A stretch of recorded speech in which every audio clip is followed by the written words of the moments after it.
احلى شيء بالشعب السوري انه ما بيعرف يستسلم، على طول بيلاقي حلول لكل شيء. شوفوا معي هاي السيارة عليها صاحبة قهوة، حاطط بس لوح طاقة لحتى يجيب كهرباء للماكينة. حبا حاطط اللوح مشان تمدد كهرباء. حلوة والله الفكرة. افكار نحن هي طاقه مع بطاريه وانفرتر. حاطط بطارية وانفرتر. ثانية بس حط لك المايك.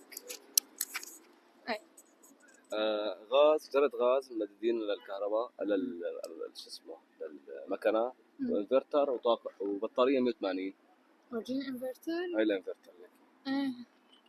وين البطارية؟ وهذا اللوح في جوا بطارية.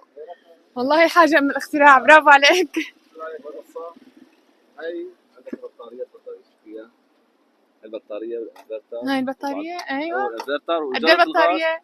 هاي 180. وقد ايه بتأديك؟ يعني حسب. هلا الشمس هلا شوي بالشتاء صعبه، يعني انه ما كثير، ساعتين ثلاثه بس. بالصيف اقوى شوي، او جزء نجيب لوح ثاني مثلا للطاقه. حيمكن تمد لوح ثاني؟ ايه ويصير اقوى هيك. عندك مشاريب على خفيف والله. كابتشينو 3 بواحد، يعني شاي، قهوه، سحلب، قهوه وقد ايه غلي. الاسعار؟ رخيصه والله ما في شيء.